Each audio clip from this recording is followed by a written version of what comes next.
This KXLY4 News Morning Sprint is brought to you by the Core Jams Concert Series. 6:54, time to get you ready to take on your Friday here in the Morning Sprint.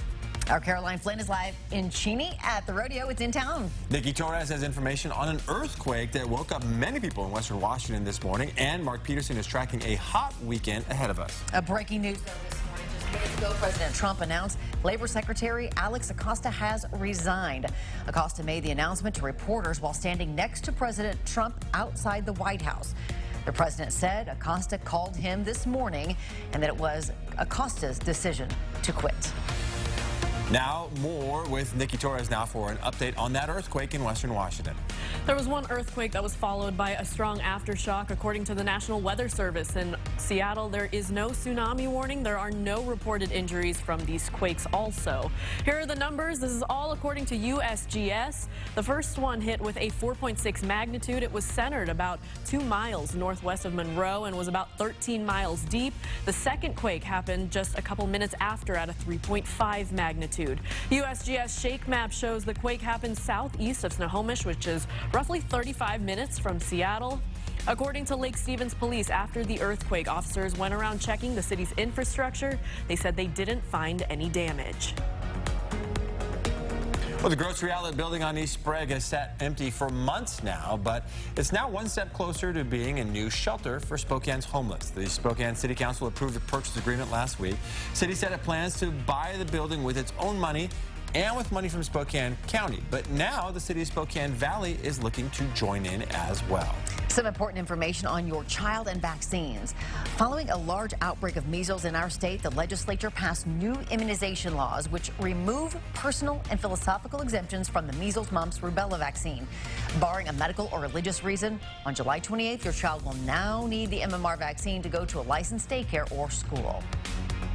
For those of you who feel that 80s are hot, it'll be a dry heat. We're not going to see really anything coming about the cloud cover. Any scattered showers, Victoria Island and up.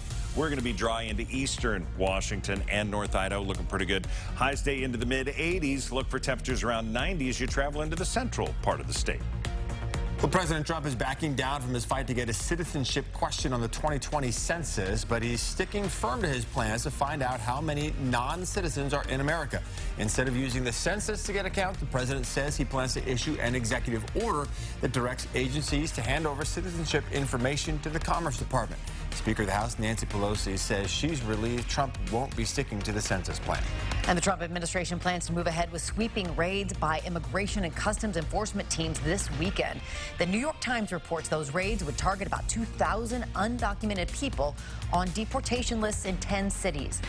The agency originally planned to arrest those families last month, but President Trump delayed that operation to give Democrats and Republicans time to reach an agreement on the migrant crisis, which has not happened.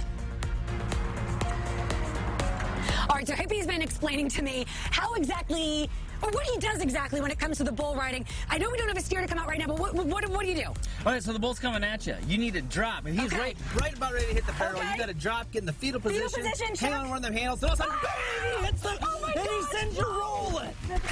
Oh my goodness! Whoa! All right, the Cheney Rodeo starts tonight at 7:10. You can get your tickets at the gate when it opens at 5 o'clock. Woo! Yeah! Good game. That was the best. She survived. That was the best. All right, today is the first day of the Crave Food Festival in Spokane Valley. It's the biggest year yet for the 3-day culinary event at the Center Place Regional Event Center. You can enjoy selections from some of the best chefs in the Inland Northwest. The beneficiaries this year are Second Harvest Foods and Wishing Star. You can read more about Crave by finding the story on KXLY.com. And coming up next on Good Morning America. We have all taken a selfie or two in front of a picture-perfect backdrop. This morning, there's one stunning setting with breathtaking turquoise waters getting a lot of attention. And it's almost Amazon Prime Day, the online giant's biggest sale of the year with more than 1 million deals. But how can you tell if you're getting the deepest discount?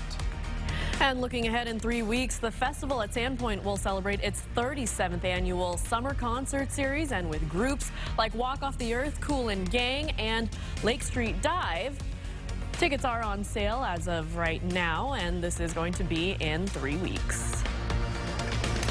Over the next several days, you're going to see temperatures very warm. 84 today. It'll be mid to upper 80s through the weekend. Get out there and enjoy. Be careful around water. Yeah, and enjoy. Enjoy. For Scriptas in the new studio. There you go.